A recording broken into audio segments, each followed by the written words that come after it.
I don't slip, I don't trip. I'ma light my shit, I'ma blow my shit. I don't slip, I don't trip. I'ma light my shit, I'ma blow my dish. I don't think I feel the same. Yeah. How the team meet up? How the whole group Hjefe started? Like I said, I met Hjefe through Jeddah in Japan. Okay. And that's a crazy story. Crazy story. How me and Jeddah met, man. We were both actually recording in the same studio. Okay. And and I think I was recording a song and I ran over and I ran into his time. Ah. So he showed up on one of the songs, and we were kind of looking at each other like, bro, you got my time, Oh, so it was a miscommunication between the producer and y'all, right? Yeah. So we ended up, after that we ended up talking a little bit. And, we ended up hanging out and just rapping about music. Okay. What I heard Jeddah said rapping on some trash, man. Yeah, I think, can y'all hear me? Yeah. Yeah, I think actually the producer kind of wanted us to meet, dog. I ain't gonna lie to you. I think he kind of wanted us to meet. I think that was done on purpose. Okay. You know what I'm saying? I was kind of in my competitive bag, and you came around and shit. I was like, damn, I feel like this dude, the only dude that's really getting with me out here on this island. So yeah, it was history from there. Okay. How about you, Lonzo? Yeah. Me and Hev met at Camp in June. Word of mouth.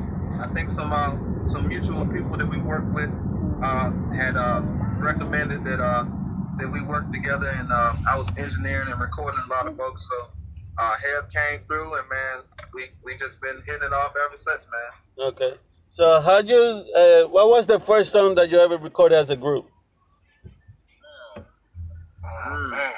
Wow, so the first song we ever recorded as a group, technically, I think me and Hev together, we did Kruger Nightmare. That was our first song. Okay.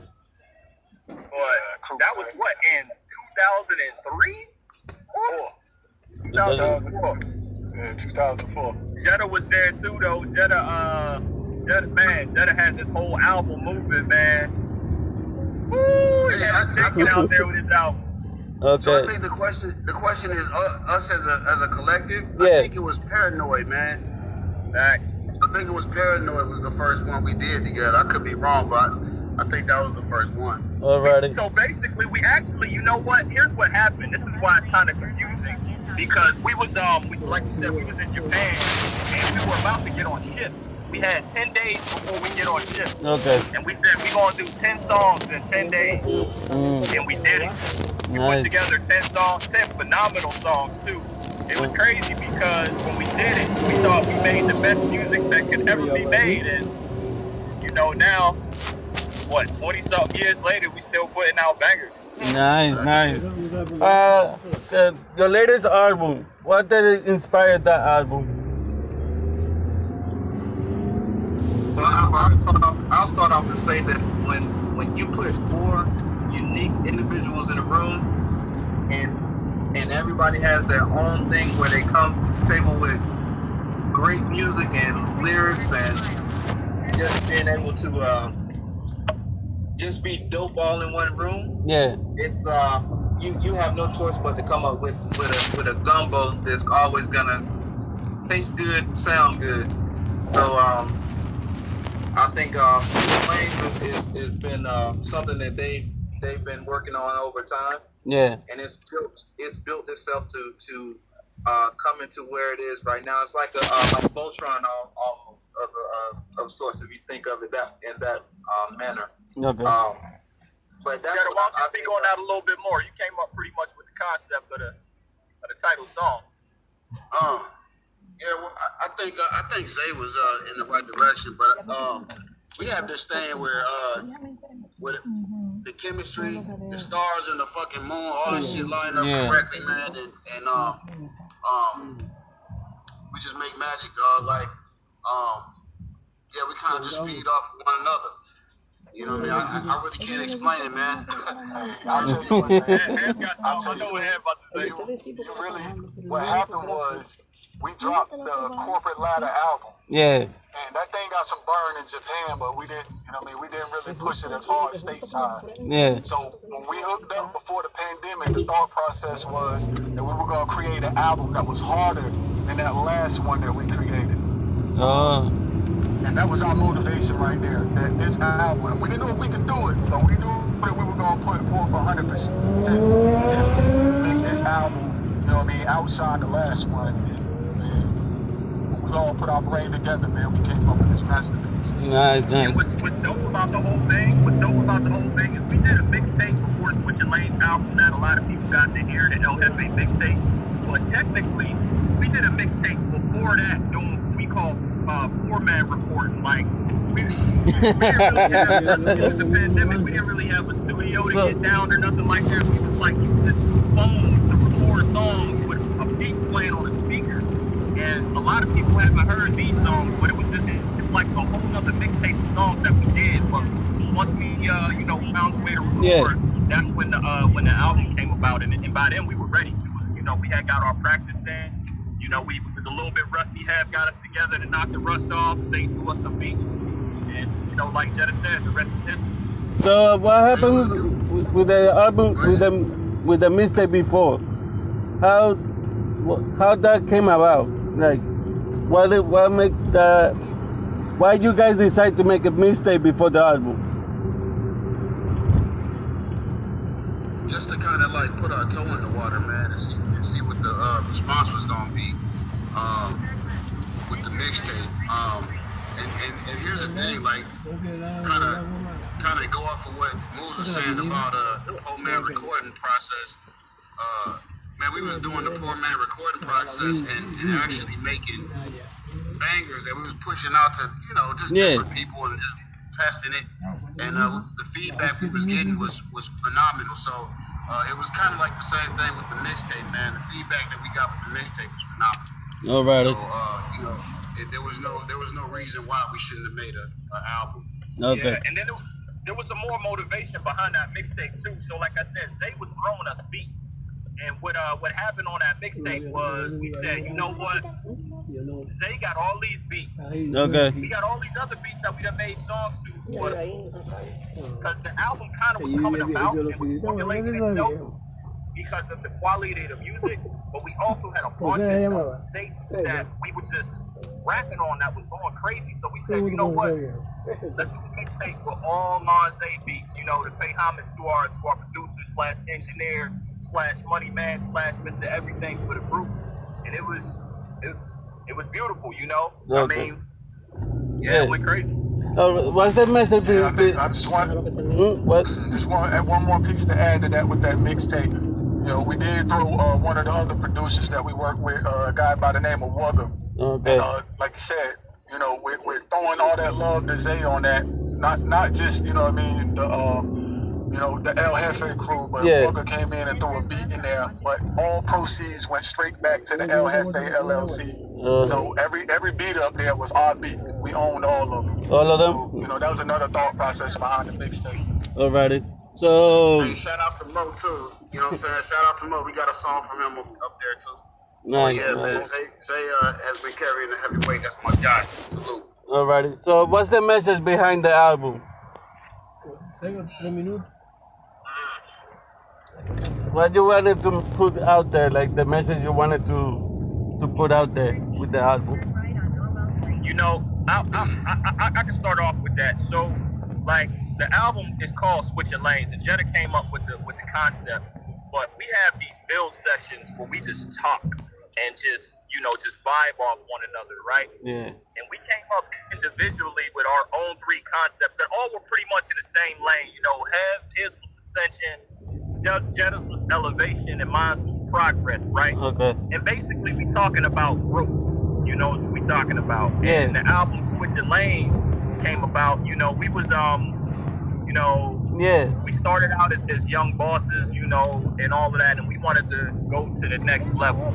And we figured we had to make sure our mentality, our focus, our drive was all set to do that, to switch lanes and prepare ourselves to become a company, to become a business, and start making bigger moves.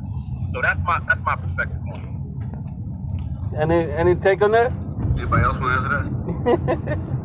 Yeah, I'll say also that a lot of the album is based off of real life situations, you know, relationships, love, you know, life, the ups and downs that everybody go through. So it's something that everybody can relate to, you know. At some point in life, everybody got to switch lanes. You may be a knucklehead growing up, so now you got to grow up to become, you know, an adult, to the real world. So a lot of switching lanes is about elevation, as he said, and get into the next level, and just becoming a good person, and you know, sometimes you got to cut loose baggage that is weighing you down. So that's part of switching lanes and part of growing up in life. So I think that comes into play a little bit on the concept of the album. Most certainly. We went from, you know what I mean, individual artists to a small group to a LLC, a company. Okay. You know, so we had to switch lanes from, you know what I mean, from that to also, you know, throwing our hand in and attempting to be successful in the merch. I mean, you see the ads, you see the shirts, you see what we ran. You know, at some point, you know what I mean, obviously we continue with the growth. Socks. You know, we definitely trying to grow, and we're looking at, you know what I mean, as we continue to grow, continue to attempt to bring more people in, and, you know, we want to be, you know, producers. We want to be managing other groups, you know. So, you know, we definitely got to switch lanes, you know, in order to, you know, to get to the next, you know, the next successful avenue. Any gigs or any events coming up? Plus, we want to get money like they rich. Any gigs coming up on any events? So yeah, we discussed talking about touring and gigs, and you know, right now the pandemic is real heavy out. Picking back up, yeah. And it's picking back up, but that's not going to stop our grind. Really, what we're focused on right now is mainly getting our music out to the masses. Yeah. And making sure that everybody gets the opportunity to hear the music, so then when we do step foot out in the world to tour and to do functions where we can present the music, we got enough music out there in the street where people know our music, you know, without a doubt, without us trying to force feed it while we're out there on the road. And the second thing is that, you know, we have a business model where we're trying to bring in new artists. Yeah. We're trying to break new artists. And so once we get these new artists up under our umbrella, we're looking to push those guys out on tour, because, I mean, let's face it, we ain't going to be rapping forever. And I think there's some guys that's going to come up that pull our coattails up and behind us, and I think that those are the guys who you're gonna see. I gotta say something. That's what happened to me. That's how I know I wasn't gonna be a rapper. So what's the next move after this album? What was that? I couldn't hear that. The next move after this album. So, big move. Yeah, man. You know, we back cooking, man. Back cooking, so it's gonna be some more good shit, you know what I mean, good stuff. Can I cuss? Yeah, they gone now. He do got the youngins in the car, so No, they gone now, they gone. Yeah,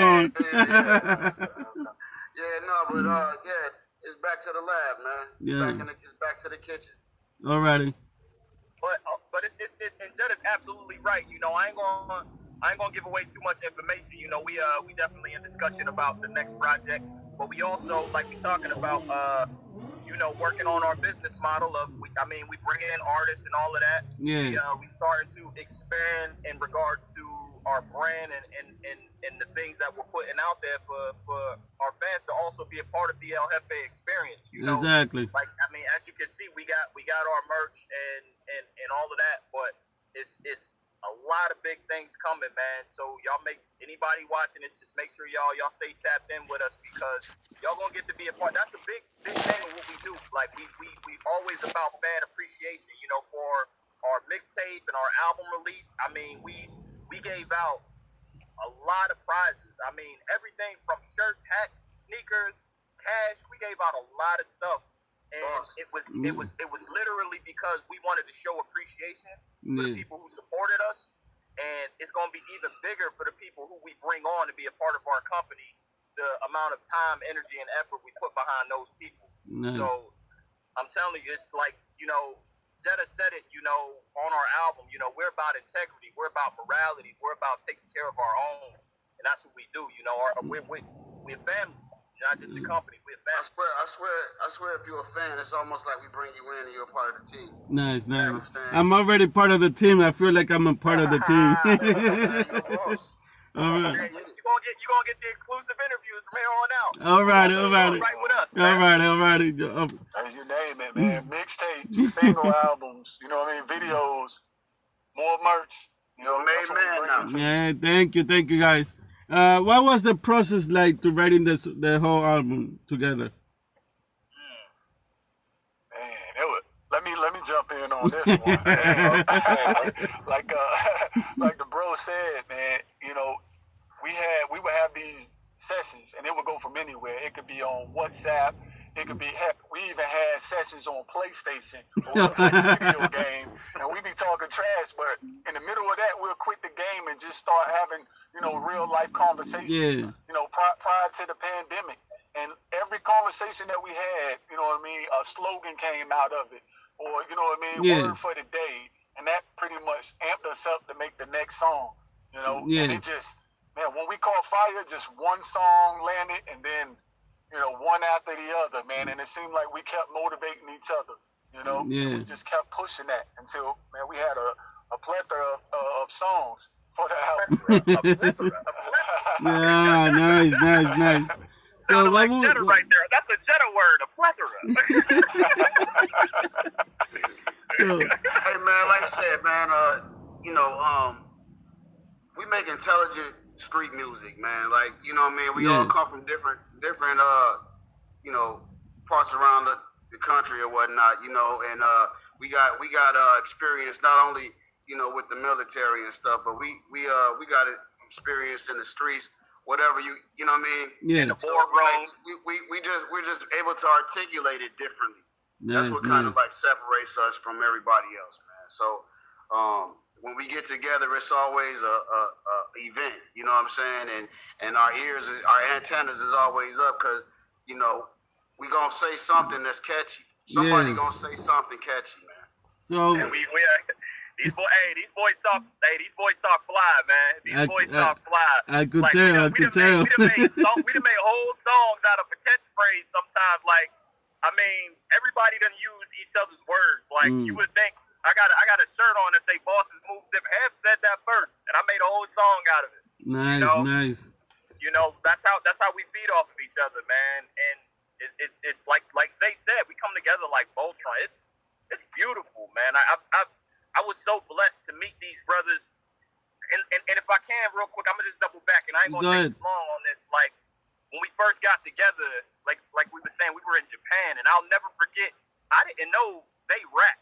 Jetta and Hef, I didn't know they rap. Like, we started in a joking session, just ripping on each other, and then we ended up freestyling out of that. And I'm like, these dudes, this fire. I thought I was the only fire dude on this island, but they was killing it. And we taught that nigga how to rap. Hey, you know what? You know what? There's truth in that, though. Hey, there's truth in that. I won't say he taught me how to rap, but I will say this. They lifted my rap game to a level I never thought it would be. I had never met two rappers. I tell them all the time, Jetta's my favorite rapper, and Heaven is the best rapper I know. And that's the truth. That's true. Hey, Hector, I took him up to the top of the ship. I said, if this dude can't rap, we throwing him off the ship. and I hope he can swim. And I'm still here. And I'm still, hey, you pay me or you fool for the show. So when can we expect something new?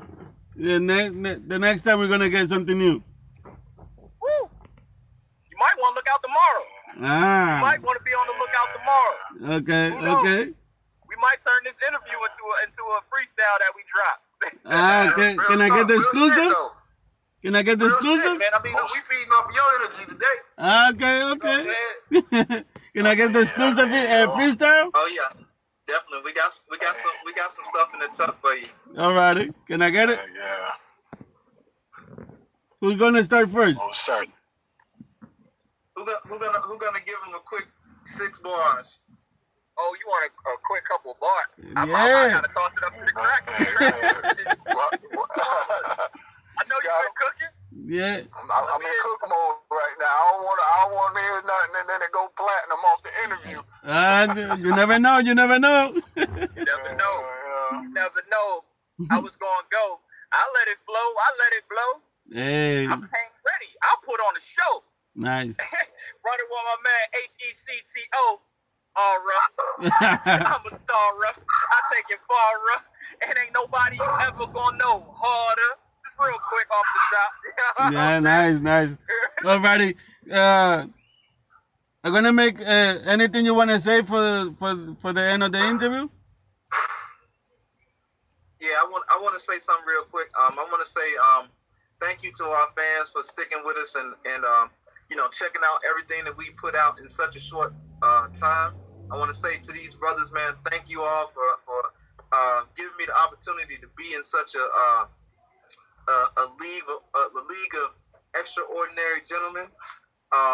It's a blessing, an honor to be able to work with fellows like them, and I wake up every day ready to see what these guys gonna do what next. They're gonna do, because they're firecrackers, man. All you gotta do is get the lighter and light it and throw it, and it's out there. So also I want to say we have a fan. You can come in and join our fan group on Bandcamp. Alrighty. Anything else? Yo, if you ain't checked out the mixtape, make sure you check out the mixtape. We got the Switching Lanes album. Make sure you check that out. Hey, we rocking, and we got new stuff that we definitely ready to drop on y'all soon. Hey, we got the website, right? We got the website. We got a YouTube page. What's the YouTube page? It's the Hjefe YouTube page. There you go. You know what I'm saying? This interview gonna be up there. They're gonna see it. Yeah. There you go. Also, we got Instagram popping. Facebook, Twitter, all that. Alrighty. You can I'm find gonna say me. something. If I can say something, these guys, they've already heard this, especially having Jetta. But there's a difference between our group and a lot of these other cats. Like people here we're in the military and they like, oh, they got a special bond because they're in the military. It's deeper than that. Yeah. These two brothers, Hjefe and Jetta, they bled for me in the literal sense. They've thrown busted their knuckles up for me. I owe these dudes my life, man. Nice. And I mean that in every sense of the word. And so, anytime that I can pay respect to them it's an honor for me. And on top of that, what's wild is that when Zay came along, Zay didn't do anything but put forth just full effort, energy. I mean, if y'all knew how many beats a day Zay did, y'all would think he didn't have time to do anything else. Yeah. When he set up interview, he makes sure, like, some of the merch that we got right now, he makes sure that get out. Like I said, when he's Mr. Everything, I mean it, man. So these brothers, a phenomenal group of brothers, I owe them my life, and I'm going to give them everything I got until the end, man. And we put it in our music. They push me, I push them, and I'm just glad to be a part of it, man. To the hip hop police, I have no clue as to what you're talking about. We a family. Hey, statute of limitations or something, Jetta. It was in a whole other country. It wasn't even in it. Yeah. We a family, man. Alrighty, brothers. Really show. Alrighty, brothers.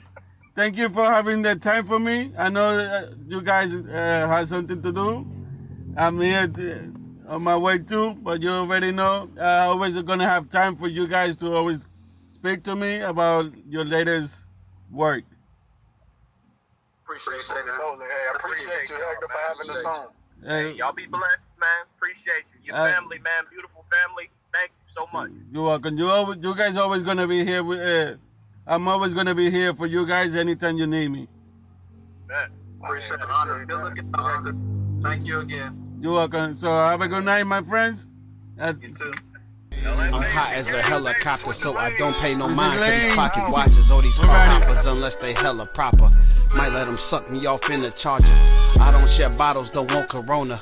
Blowing exotic, that's my aroma. You seek attention, whipping.